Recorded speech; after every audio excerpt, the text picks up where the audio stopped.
32,000 চাকরি বাতিল সংক্রান্ত মামলা গ্রহণ করল সুপ্রিম কোর্ট। নোটিশ ইস্যু করল বিচারপতি দীপঙ্কর দত্ত ডিভিশন বেঞ্চ।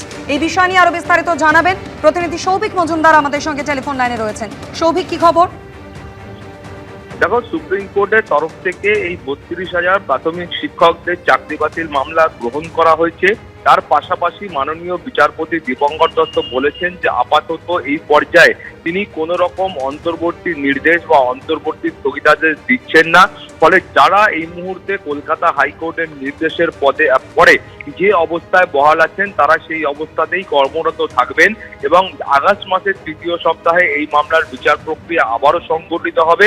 কিন্তু তার পাশাপাশি যেটা অত্যন্ত গুরুত্বপূর্ণ পর্যবেক্ষণ, সেখানে বলা হয়েছে যে শিক্ষকরা বাচ্চাদের ভবিষ্যৎ গড়ে তুলবেন বা যে শিক্ষকদের হাতে বাচ্চাদের ভবিষ্যৎ এই মুহূর্তে আছে, সেই শিক্ষকরা উপযুক্তভাবে প্রশিক্ষিত কিনা বা সেই শিক্ষকদের সেই শিক্ষা প্রদান করার যোগ্যতামান আছে কিনা সেইটা কিন্তু সুপ্রিম কোর্টের তরফ থেকে নির্ধারণ করা হবে।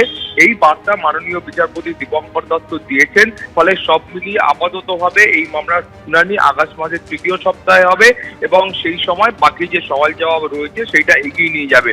তুমি জানো যে কলকাতা হাইকোর্টের তরফ থেকে তৎকালীন বিচারপতি এবং বর্তমান বিজেপির সাংসদ অভিজিৎ গঙ্গোপাধ্যায় তিনি এই 32,000 প্রাথমিক শিক্ষকের চাকরি বাতিল করার নির্দেশ দিয়েছিলেন এবং কলকাতা হাইকোর্টে সেই নির্দেশকে চ্যালেঞ্জ করা হয়। বিচারপতি তপব্রত চক্রবর্তীর ডিভিশন বেঞ্চ কিন্তু সিঙ্গেল বেঞ্চের যে নির্দেশ ছিল সেই নির্দেশকে খারিজ করেন এবং তারপরে আমরা দেখলাম যে সুপ্রিম কোর্টে ফের এই মামলা দায়ের হয় এবং সুপ্রিম কোর্টের তরফ থেকেই কিন্তু আজকে এই মামলা গ্রহণ করা হয়েছে। আগস্ট মাসের তৃতীয় সপ্তাহে শুনানি হবে। ধন্যবাদ সৌভিক।